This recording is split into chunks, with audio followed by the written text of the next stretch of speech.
Hi there, welcome to 9 Months. As parents, a major concern for us is the safety of our children, safety from outsiders, ailments, and many other external factors. To discuss this further with us, we have Dr. Dipti Shah, child psychiatrist, mommy Mrigakshi Godse, and someone who is one of my go-to moms for child parenting and advice. 5 years ago, she started a very cool website called KidStoppress.com. She is Mansi Zaveri. Thank you so much, everybody, for being on the show. But doctor, how do we educate our child to be aware of their surroundings and their circumstances? Of course, I think most of us are aware of the good touch, bad touch principle that we How do you teach that to a child? We normally use picture stories to teach them. A lot of them are available on the internet. So if you just Google them out, you will find them. There are puppet stories which are available. The main principle behind those stories being that they have their private parts, which is what is covered under the swimsuit, and those are the private parts which cannot be touched by anybody other than the mother or the doctor. That is either for keeping them healthy or cleaning them. So that is what we teach them. We help them to identify what is a good touch and what is a bad touch. So we give them examples that if your mother hugs you, kisses you, how do you feel? But if a stranger would do that, how would you feel? So what are happy feelings? What are not happy feelings? So the child understands what is their reaction to a particular touch. And if their reaction to a touch is not good, then they need to talk about it to the trusted person, that is the parent or the grandparent who may be around. We also teach them certain other principles of no secrets from the parents.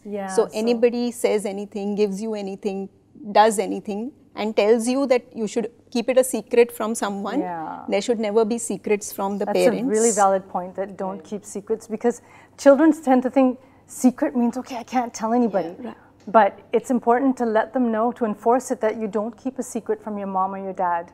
That whatever someone tells you, whatever your full day, whatever has happened, you come home and you tell me about it. So these are the basic principles that we talk about in good touch, bad touch when we take sessions on that.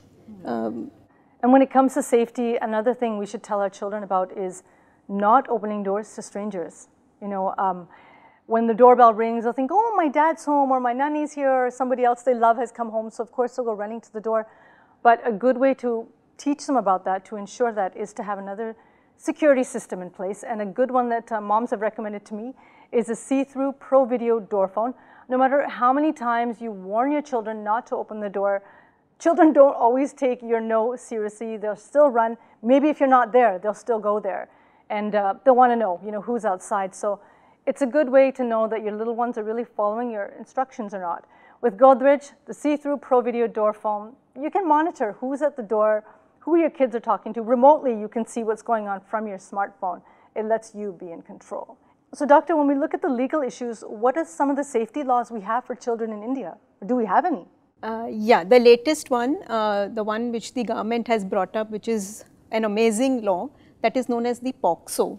That is the Protection of Children from Sexual Offenders. Is that new? Because I've not heard of it. It was actually, it became a law in 2012, but since 2016-17, now it has become mandatory for anybody who knows of a child sexual abuse happening. It is mandatory for them to report it to the police. So suppose I get a child and the parent brings the child to me for some other purpose, and during my interview with the child, if the child reveals to me that the sexual abuse has happened, it is my responsibility to inform the police. Whether the parents consent for it or not, it does not matter. So that is the change that has come up since the last 2 years. So whether it is a teacher, whether it is a doctor, whether it is any other guardian, anybody who comes to know of a child's sexual abuse happening, they have to report it to the police mandatorily. It's your duty to report it. Yes. I think that's a good law. That's a very, very good law. Also, the punishments under the law are becoming more and more severe. The latest being that under the age of 12 years, if the rape has happened, then the person can even be hanged to death. So the POCSO is a wonderful law which has come in to prevent child sexual abuse. The law being very stringent, I think it will really help in reducing the cases of child sexual abuse. Another important thing under this law is that the judicial system and the police have to ensure that the child doesn't undergo any trauma during the interrogation or during the process of the justice happening. So usually there are in-camera sessions that happen. The child can have a counselor or a parent with the child all the time. So and there usually is a counselor around. So we make sure that the child is not traumatized during the process of justice. Right. Oh, that's terrific. That's good to know. And Mansi, you have 2 children in school. How do we ensure that our children are safe in school? What is the checklist that we should look out for?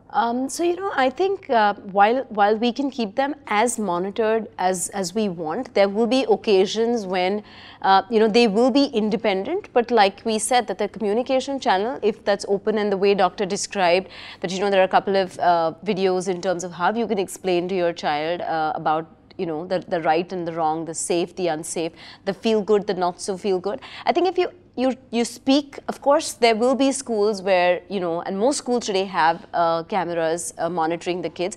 But I think it's so important for the child to understand that. And if you've spoken about that to your child, will play a huge role. Because simple thing like when the child alights from the bus, right? Now it is mandatory that there is a woman conductor on the bus. Until maybe 3 years ago, when my kids were in nursery and they used the bus, there was no rule like that. But I kind of communicated well enough to her that, listen, if you do not see a woman on the other side, you do not board the bus, or you do not see a woman on the other side while getting off the bus, you still do not unboard the bus, because you know, so those are the kind of conversations you want to have with your child, right? Do schools tell you this, or do you have to know on your own? For all of that, there's KidStoppress. But I think, you know, and it comes from the fact that all of us riding on the platform, we've all been through those journeys, and these are conversations that only a parent or an expert can have with you, right? Or can tell you or inform you. The issue here many a times that we face is parents are not comfortable talking with their children anything that is related to sex. Yes. Yeah, it's still considered taboo. Taboo, absolutely. In a lot of households. So how do we rectify that? Many a times parents bring us kids and they say, you please do sex education for this child. Yeah. But it's good to know that, you know, parents are uncomfortable, that there is someone that they can turn to who can explain it to them. Yes. Right. So, but generally we always try and convince the parents that they need to do it, for the simple reason that the professional is going to be available at a certain point in time, not always through the child's journey. Right. And sex education is a long process. It doesn't happen as a one-time session. Right. So we always encourage parents to do it themselves. We train parents. Oh, you train them? Yes. So how they should talk to the child. So we train parents how they can bring down their inhibitions, because there is a lot of inhibition to talk to kids about this, especially at the adolescence. They find it extremely difficult. At the younger age also they find it difficult, but adolescence is extremely difficult. Doctor, I want to ask you one more thing. What are some signs and symptoms that a child is going through any kind of abuse? What are things that parents can look out for? I think the first thing, you know your child very well. So if you see a sudden change in the behavior of your child, that should work as a trigger for you to observe your child more keenly. Usually the child looks a little frightened, the child is a little withdrawn, would not communicate, would not want to go to play with his friends, would be tearful very easily, would not sleep well, would start eating less, concentrating less on academics. So you will see all these changes. Sometimes kids become irritable when they have gone through some kind of an abuse. So these are usually the signs and symptoms. Of course, you have the physical signs that if you see that the child has started bedwetting again when it had already stopped with that child. You have other injury marks over the child's body. So there are these physical signs, symptoms which you can obviously see, and the mental symptoms as I mentioned. So these are the few signs that parents can look out for. That's terrific, Doctor. Thank you so much for all your insights. Mansi, thank you so much for being just a place we can go to for parenting advice and, you know, all the trends in parenting from India to abroad, what's happening. You're there to help us through it. And Mrigakshi, that was a great idea that you gave, that parents need not miss out on child's milestones because it's all recorded on security camera. I hadn't thought of that. Yeah. That's wonderful. Trust me, I'm literally sailing in the boat, so I quite know how it feels. Terrific. Well, I hope this episode has enlightened all of us as parents and put most of our worries at ease. I know it's taught me a lot. I urge you all to create a bond with your child in a way that your child comes to you first for everything. Don't get bogged down by judgmental societies.